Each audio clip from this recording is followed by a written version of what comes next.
Good morning, Anchor Point kids. How are you guys doing today? I was wondering, what do you do when you are scared or nervous? I know sometimes kids, when they get scared, they'll go and hide. Or if they get really nervous, they might even cry, right? How many of you like to knit when you're nervous? No? Not something you guys do regularly, huh? Well, did you know that Mary Slessor used to knit whenever she was nervous? Now remember, we left Mary Slessor and she was kind of sick and she had to go back to Scotland. And so her and her daughter Janie, who was 8 years old, who was the first little girl that Mary adopted, Janie and Mary got on a boat to head back to Scotland in order to recover. And Mary must have been wondering, why? Why was this happening?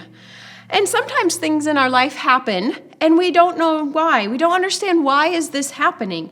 But we can know that if we are a follower of Jesus, that we can trust God, that He has a plan. And Mary trusted God.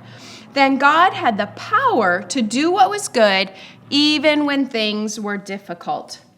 Well, Mary might have kind of stuck out like a sore thumb when they got back to Scotland. Because you see, even though Mary had grown up in Scotland, she did not look like she was from Scotland anymore.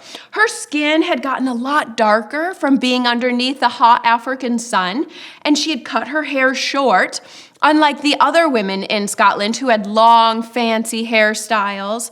And Mary had kind of a simple dress that they would wear.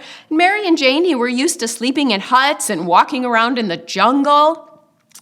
But even though she looked a lot different from everybody else, this did not stop Mary, because Mary had a very special job to do while she was in Scotland.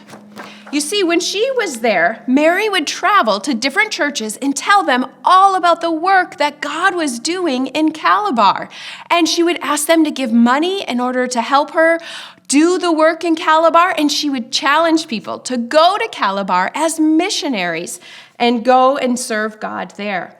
And so after Mary and Janie had a little bit of time of rest, they got on a boat to head back to Calabar. And this was a long journey across the ocean again, right? But Mary must have been relieved that she could head back to the country that she loved. Well, the OK young people had begun to change. God was working a miracle in the hearts and lives of the OK young people. And they had learned that God was not pleased with their wicked way of life, and God was changing their hearts. And the news of this change had spread all the way to the British government, but it still wasn't good enough. And so the British government sent somebody to investigate what was going on. And there was an important soldier named Sir Claudia MacDonald. Do you guys want to salute with me like we're soldiers? Yeah, very good. Well, Sir Claude talked with Mary about the OK young people. He said that the British Army was going to be sending soldiers to the OK young people because there was still lots of rumors of fighting and killing that was going on, and it needed to stop. Oh, no, please no, said Mary. You see, the people aren't ready for that yet. And all the progress and work that we've done so far will be for nothing because the people might fight back against the soldiers and kill one another. Well, Sir Claude said, I have orders. I have orders from the British government that a government official must be in charge of the OK young people. Oh, man. What were they going to do? If a British government sent somebody to the OK young people, they might fight back and kill the official. And all that work that Mary has been doing might be for nothing. They would have to send just the right person to be the government official for the OK young people.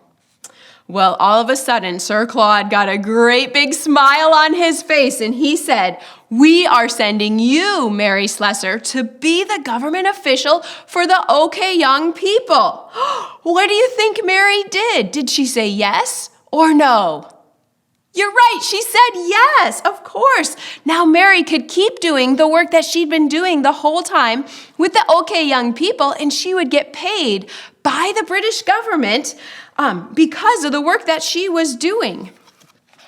Well, you see, Mary was very respected among the people there in the decisions that she made. She was known to help settle decisions or arguments or even wars to help stop them. And so whenever there was rumor of a war going on, Mary would march through the jungle and take her knitting bag with her. She had her knitting bag with her. And she would usually find the group of chiefs sitting around in a circle with a whole bunch of warriors right around, ready to go to war at any moment. This was a very tense situation that she would come into. And so she would walk up and she would sit down in the circle with the chiefs, and she wouldn't say too much. She would just introduce herself, and then she would get out her knitting and start knitting. Do you guys want to pretend with me? Let's pretend like we're knitting, right? We got to get our knitting out and pretend so that... There we go. And that's what Mary Slessor would do, right? Well, on the outside, Mary might look nice and calm and on the outside, but on the inside, she was really nervous about what was going on. And so that's why she had her knitting bag with her. Her hands might be shaking. She thought if she could keep her hands busy, then nobody would see how nervous she was in that situation. So she would calmly ask the chiefs questions about what was going on and try and figure out exactly what was the problem. And sometimes she would make little jokes to try and help the chiefs laugh a little bit about something. So even though sometimes things would seem like they were going well, Mary would still be nervous on the inside. And so she would have her knitting out and she would listen and she would knit and she would pray. And God helped Mary to solve some very difficult problems and to prevent many wars from breaking out. Sometimes Mary would be on her porch in her rocking chair, and she might have a shawl up over her head, and she would act as a judge in a situation. She might even have a little baby in her arms, and she'd be rocking the baby, right? And people would come to Mary with some of the problems that they had, and some of the villagers would gather around to hear what Mary would say about this situation. And so she would listen to their problems and try and make a fair and just decision. Try and figure out exactly what was true and what was not true, and make a fair judgment on the situation. So Mary worked with the OK Young people for 15 years. She prayed for them, she helped take care of them when they were sick, and she helped show them how much God loved them very much. She and Charles Evans helped build lots of churches and schools, and she taught people how to make things in order to sell them, and how to sell and trade with other tribes along the way. And Mary was the official vice counselor for the British government. So if someone had a problem with somebody else or was accusing somebody of something, they would go see Mary and figure out the problem. Or if somebody was afraid of something they had done, they would go see Mary and see what the problem was. Well, because the people in Akenji were learning how to make things and trade them with other tribes, they decided to move closer to the river so it'd be easier for them to travel up and down the river and trade with people. And it'd be easier to grow things if they were closer to the river. So quite a few people from Akenji moved closer to the river in order to do that work. But Chief Edom chose to stay in Akenji. And then something terrible happened in this area. The disease called smallpox broke out in this area, and a lot of people got very, very sick. And so Mary had to run back and forth between the villages in order to bring medicine and to pray for and help take care of all of these sick people.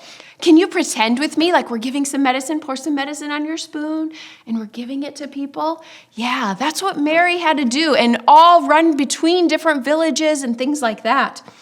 But still, a lot of people died from the smallpox. In fact, Chief Edom even got very sick from this smallpox, and there weren't very many people in Akenji. So Mary stayed in Akenji with Chief Edom in order to help take care of him. But eventually, Chief Edom also died, and Mary had to bury him all by herself. Well, after this situation happened, Mary was exhausted again, and she became sick again and had to travel back to Scotland in order to rest. And so this time, Mary and Janie and 3 of her children all traveled back to Scotland for another rest from this situation. Well, after they had a time of rest in Scotland, then they were able to return back to Calabar again, all the way across the ocean to Calabar. But when they got there, they found out that several missionaries had died from the illnesses in the area. And people were really discouraged because they didn't think they would be able to travel any farther into the African jungle in order to tell more people about Jesus. But Mary had heard that there were still villages out there that did not know about Jesus, whole tribes of people that had no idea. One of these tribes was called the Eros tribe, and they were a very fierce tribe. They were known for attacking and killing hundreds of people. Well, do you think Mary is going to be able to go to the Eros tribe? Is it going to be safe for her to go there? Well, you're going to have to come back next week in order to hear the rest of the story. Thank you so much for listening to my story.